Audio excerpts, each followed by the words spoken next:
Juan Kapitulo 6, versikulo 35.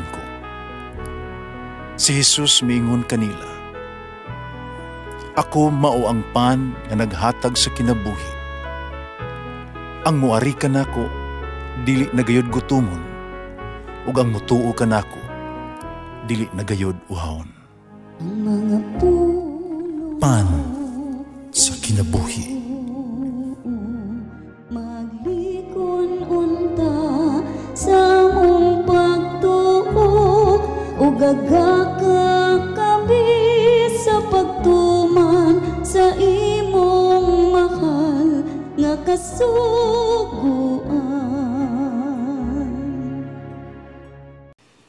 Ang Ginoo manaa kaninyo. Santos nga Ebanghelyo sumala ni San Mateo. Bisakay si Jesus sa sakayan, minunot ang mga tinunan. Kalit kayong milunos o ikuso-kuso ang lanaw.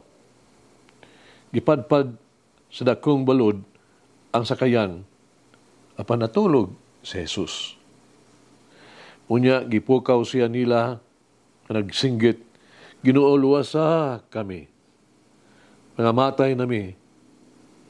Itubag si Jesus, "Ngano nahadlok mo pag-ayo, mga jutay pagtuo?" Ibanduan niya ang mga balod, umibanos ang tumang kalinaw.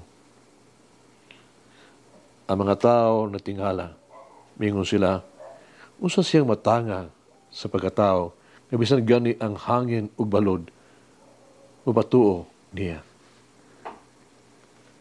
Ang Ebanghelyo sa Ginoo. Pasalamati ang Ginoo, kay siya maayo.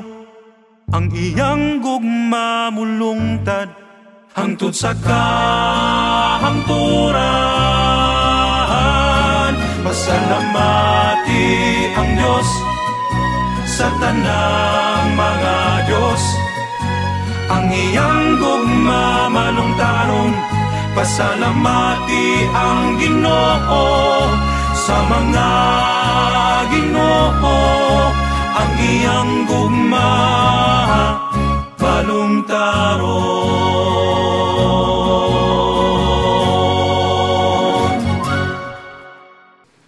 Ang dagat misteryoso.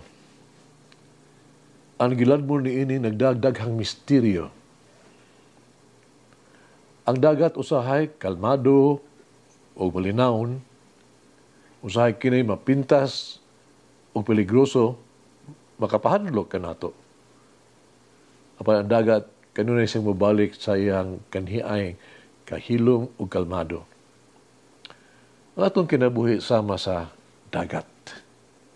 Ang kinabuhi, nagapresentar og daghang mapintas sad nga mga pagsulay o kasamok.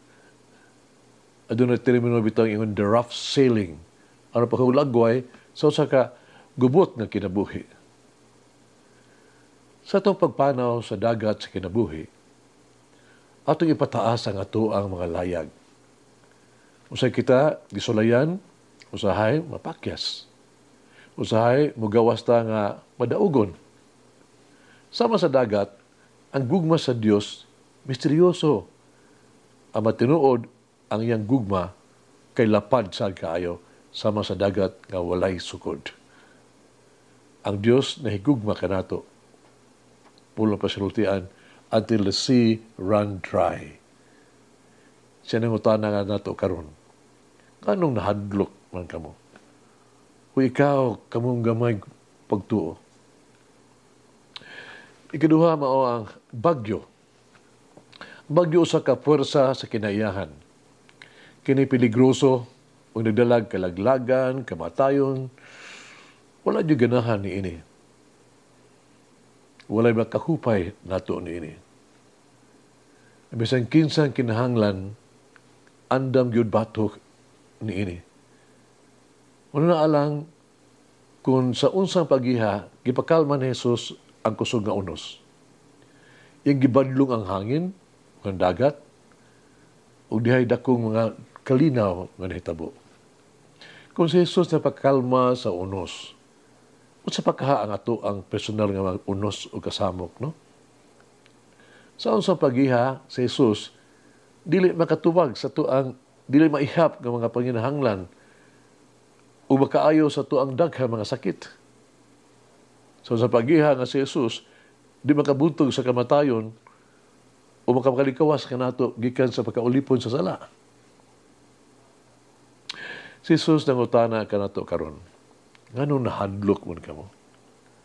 Oh, ikaw kamo nga gamay pagtuo. Si Jesus natulog. Nagpasabot kini, no? Nga misalig siya sa mga kahanas sa kapasidad sa iyang mga tinunan. Si mituo sila ang mga abilidad diha kanila sa tupa sa dagat o taliwala sa usa ka bagyo siya luwas. Si Kristo. Iyang mga disipulo makahimo pagdumala. Trusted them. Mahimo silang pakasgubang sa bagyo.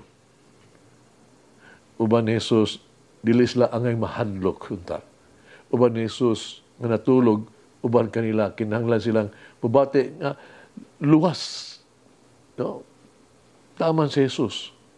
Ubati sila unta maglinawon sila. Busa tiliwala sa bagyo sa bisan tunga-tunga sa dagat nga wala rason nga kita mabalaka o mahadlok. Kinahanglan mosalig kita kang Jesus o dili pa kita mo reklamo, no? Nga malaglag na kita.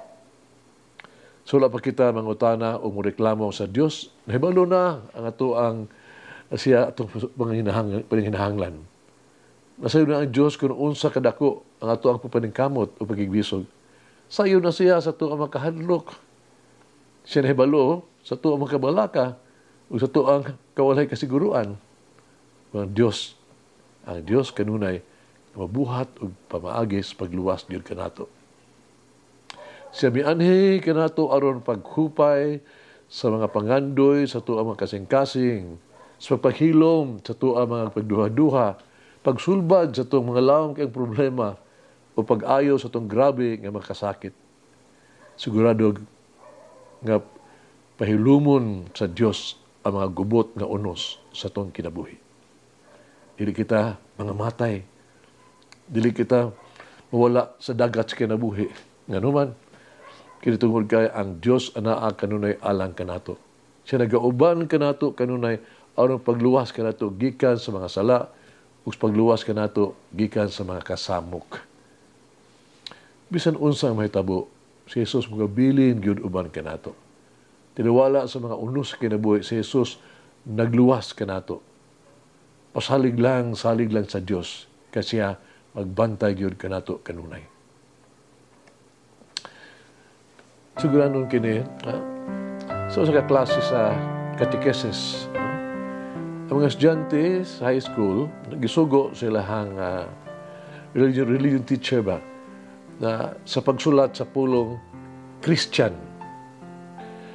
O ila kining gisulat, o gisugo pa sila sa pagtangtang sa pulong Christ diha sa pulong at Christian. Take Christ from the word Christian. O nabilin nga litra, mao ang I-E-N na lang. O gipangutana sila kung unsa may gipasabot sa litra nga I-E-N.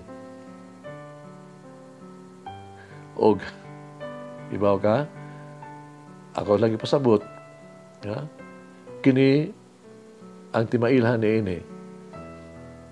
Ang I, ang A, ang N, nothing. I am nothing.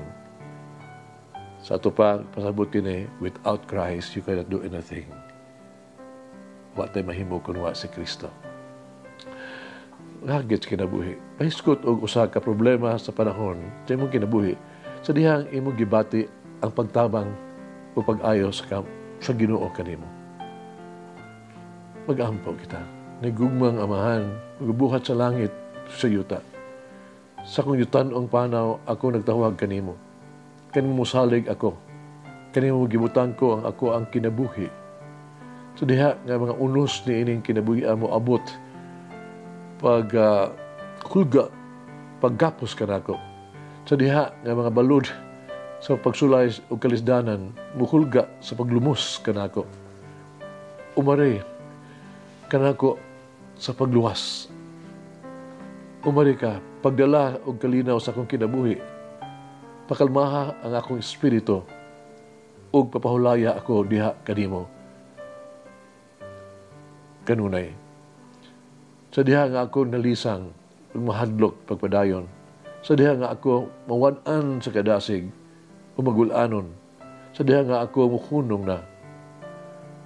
Isulti ka na ko ang makapasalig kaing pulong nga imuhang sa imong anak nga si Jesus nga nag-ingon ka na ko sa mas giingon niya sa bagyo. Hilom. Kalma. Amen. Mama Mary, increase my faith in the Lord Jesus. Malangin ng Diyos magagahom sa tanan, Amahan, Anak, ng Espiritu Santo. Amen. May the Lord of the divine mercy bless us all, heal us from all diseases and suffering. Ayun unta niya kita, tanang mga sakit na sa lawas o sa kalag, body and soul. In the name of the Father, the Son, and of the Holy Spirit. Jesus, I trust in you. Amen. Whoever eats the bread of life will never hunger, says the Lord. Kay galaan inyong nabati ang pagpaambit ug hamubong pamalandong sa pulong sa Dios pinaagi sa tulumanon. Pan sa kinabuhi nga gidumala ni Monsignor Daddy Silva. Hangtod na usab sa sunod higayon, daghang salamat.